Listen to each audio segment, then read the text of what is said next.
ثم الرضا عن أبي بكر وعن عمر وعن علي وعن عثمان ذي الكرم.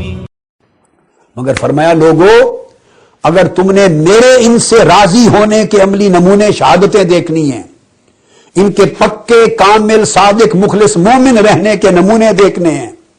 اور ان کے دلوں کی صفائی کی میری ضمانت دیکھنی ہے، اور میری سکینت و مدد و نصرت کے نظارے دیکھنے ہیں،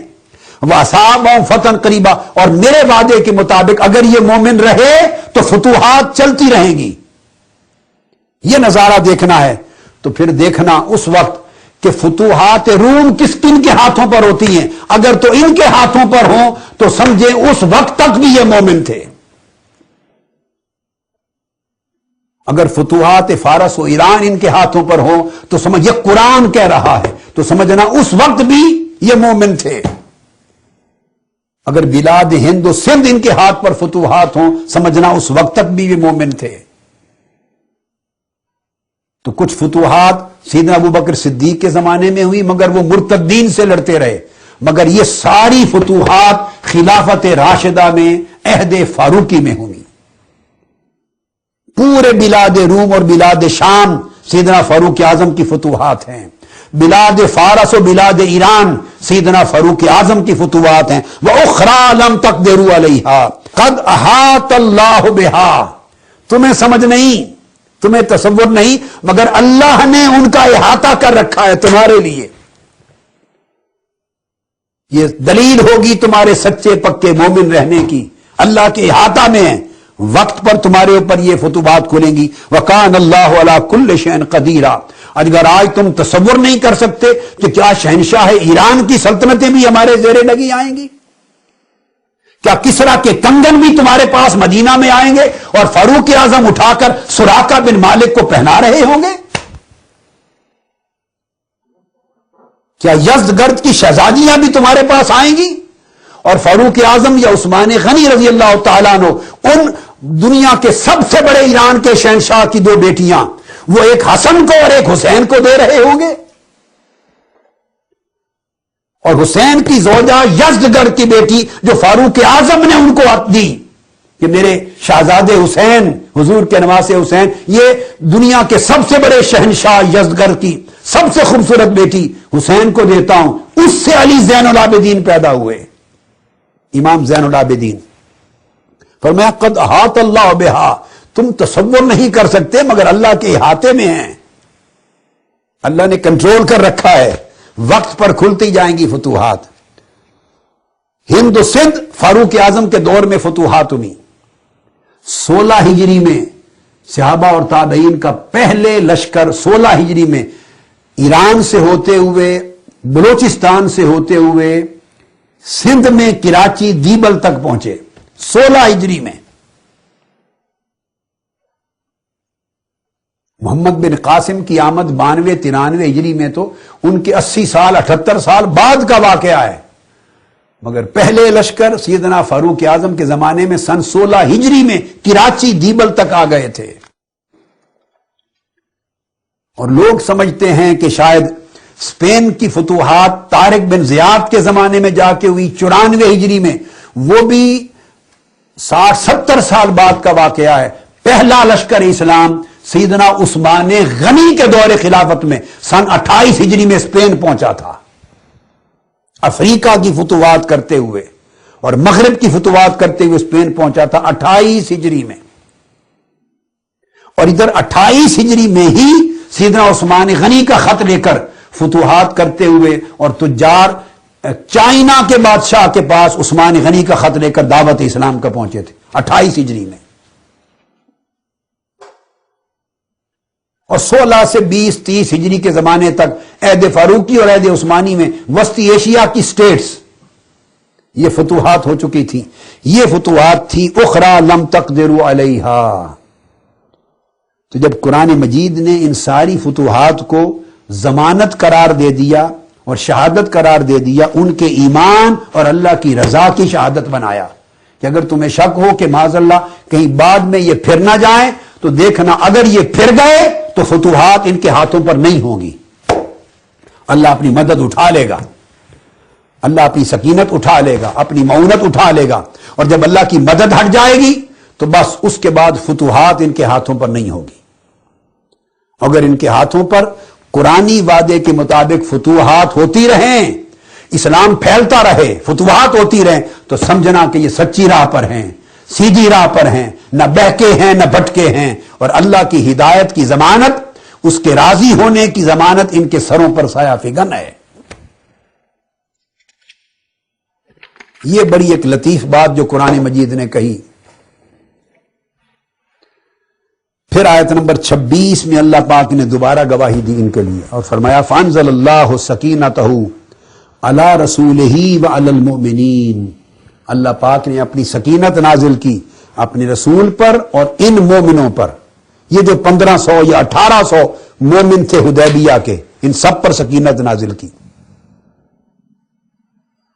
اور آگے دو باتیں بڑی لطیف کہی ہیں، میں نے کہا تھا نا 15 نکات ہیں، فرمایا وَأَلْزَمَهُمْ كَلِمَةَ التَّقْوَى، اور تقوی ان کے لیے لازم کر دیا اللہ پاک نے، ان کو تقوی سے نتھی کر دیا، جوڑ دیا۔ کلمہ تقوی، دین اسلام، اسوہ رسول، سنت نبوی اور اللہ کا تقوی، وہ اور یہ صحابہ کرام عین یک دیگر ہو گئے۔ اب تقوی ان سے جدا نہیں ہو سکتا، یہ تقوی سے جدا نہیں ہو سکتے، لازم و ملزوم کر دیا اللہ نے، یہ قرآن ہے۔ وَأَلْزَمَهُمْ كَلِمَةَ التَّقْوَى، الزما کا فاعل ذات اللہ ہے، اللہ نے ان کے لیے لازم و ملزوم بنا دیا انہیں اور تقوی کو۔ اب قرآن کہے کہ ان کی زندگی کے آخری سانس تک تقوی اور یہ لازم و ملزوم ہو گئے، اور اگر ہم سوچیں کہ انہوں نے ظلم کیے، بعد میں حق غصب کیے، سیدہ کائنات کی معاذ اللہ بے حرمتی کی، تو یہ واقعات اگر ان کو سچا واقعہ ہونا تسلیم کر لیا جائے تو قرآن کی یہ آیتیں اور اللہ کے اعلان کہاں جائیں گے؟ یہ تو قرآن کی تکذیب ہو جائے گی۔ قرآن نے تو ان کو تا دم حیات، تا دم وفات، ان کو اور تقوی کو لازم و ملزوم کر دیا، اب تقوی ان سے جدا ہو ہی نہیں سکتا۔ جیسے آقا علیہ السلام کا فرمان ہے سیدنا مولا علی المرتضیٰ کے لیے، فرمایا علی مع الحق والحق مع علی، علی حق کے ساتھ ہے، حق علی کے ساتھ ہے، اور قیامت کے دن تک علی اور حق جدا نہیں ہو سکتے۔ اب کوئی یہ کہے کہ کسی وقت حضرت علی شیر خدا باطل پر تھے تو وہ ایسا دعویٰ کرنے والا جھوٹا ہے، کیونکہ رسول پاک نے فرمایا حوض کوثر تک علی اور حق اکٹھے رہیں گے، اور فرمایا علی مع القرآن والقرآن مع علی، حوض کوثر تک میرے پاس علی اور قرآن اکٹھے آئیں گے، علی اور قرآن جدا نہیں ہو سکتے۔ کیوں کہ حضور علیہ السلام نے علی کو اور حق کو لازم و ملزوم بنا دیا۔ اب یہ بات سوچنے والی ہے، ارے جس کو مصطفیٰ لازم و ملزوم بنا دیں وہ تو جدا ہو نہ سکے۔ علی اور قرآن کو حضور علیہ السلام نے لازم و ملزوم بنا دیا، علی اور حق کو آقا علیہ السلام نے لازم و ملزوم ٹھہرا دیا، تو جنہیں مصطفیٰ لازم و ملزوم کر دے وہاں علی اور حق تو جدا ہو نہ سکے قیامت تک، اور جنہیں خدا لازم و ملزوم کر دے، صحابہ کرام، یہ اہل بیت رضوان 1500 صحابہ اور کلمہ تقوی، ان کو اور تقوی کو جب اللہ لازم و ملزوم کر دے تو وہ جدا ہو جائیں معاذ اللہ، یہ کہاں کا ایمان اور اسلام اس امر کی اجازت دیتا ہے؟ پھر اس کے بعد اللہ پاک نے فرمایا وَقَانُوا حَقَّ بِهَا، سبحان اللہ، سبحان اللہ، اور فرمایا اللہ نے تقوی جوڑ دیا ان کے اوپر، لازم کر دیا ان کو، تقوی سے نتھی، تقوی کو ان سے نتھی کر دیا۔ اور ایسا نہیں کہ اللہ پاک نے ایسے ہی ان کو تقوی کے ساتھ لازم و ملزوم بنا دیا، جوڑ دیا، ایسا نہیں، فرمایا وَقَانُوا حَقَّ بِهَا، اللہ پاک فرماتے ہیں میں ان کے دلوں کو جانتا ہوں، یہ حقیقت میں اس کے حقدار تھے،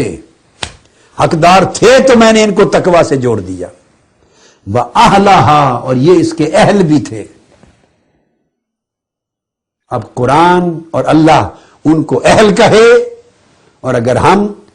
من گھڑت راویوں کے قصے کہانیوں اور اباطیل جھوٹے واقعات کی بنیاد پر ان کو معاذ اللہ نااہل اور غاصب کہیں، کتنا بڑا ظلم ہوگا اور قرآن کی تکذیب ہوگی۔ اللہ ان کو احق کا حقدار کہیں تقوی کے، اور ہم معاذاللہ ان کی طرف ظلم اور جبر منسوب کریں، تو یہ قرآن کی تکذیب نہیں تو اور کیا ہوگی؟ یہ تو پورے قرآن مجید کی نصوص کی تفسیر تھی جو میں نے براہ راست قرآن مجید کی سورہ الفتح کی آیتوں کی نصوص کی تفسیر۔ اب آیت اللہ تبا تبائی کو لیتے ہیں، یہ تو براہ راست قرآن مجید کی تفسیر تھی جو میں نے اس کے معنی بتائے۔ اب آیت اللہ تبا تبائی المیزان میں جز 18 وہ بیان کرتے ہیں کہ اللہ تعالیٰ نے اس مقام پر مومنین کی تعریف بیان کی ہے اور ذکر کیا ہے، اور مومن وہ لوگ تھے اور وہ مومن ہیں جو حضور علیہ السلام کی معیت میں تھے حدیبیہ کے دن۔ اب میں نے تو آپ کو جتنی باتیں ڈائریکٹلی قرآن مجید سے کہہ دی، اب اس کی تائید میں ریفرنسز میں تفسیر المیزان کے دیتا جاؤں گا بس۔ اور وہ لوگ مومن تھے اور مومن ہیں اذ بایعوا النبی تحت الشجرہ، جنہوں نے آقا علیہ السلام سے بیعت کی درخت کے نیچے، اور اللہ پاک نے ان پر احسان کیا انزال سکینت کے ساتھ، اور فتح قریب کی اصابت کے ساتھ احسان کیا، اور پھر مغانم کثیرہ ان کو عطا کیے۔ یہ سب دلیلیں بن گئیں ان کے اہل ایمان ہونے کی کہ اللہ کی مدد جاری ہے۔ پھر وہ لکھتے ہیں قولوا لقد رضی اللہ عن المؤمنین، اس کو بیان کرتے ہیں کہ یہ جو رضا اللہ نے بیان کی کہ اللہ نے اپنی رضا ان کو عطا کی، وہ کہتے ہیں یقابلہ السخط، یہ اللہ کی رضا ناراضگی کے مقابلے میں ہے۔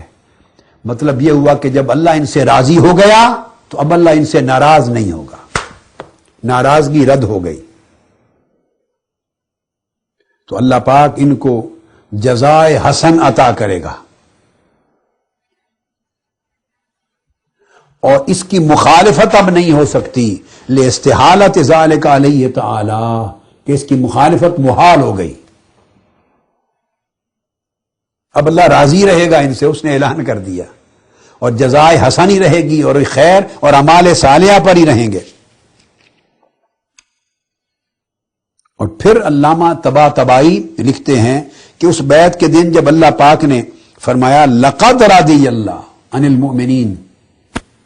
اذ یبایعونک تحت الشجرہ، جب لقد کہا وہ کہتے ہیں واللام للقسم، یہ لام قسم کے لیے آئی ہے، گویا اللہ نے ان صحابہ کرام سے راضی ہونے کی قسم اٹھا لی۔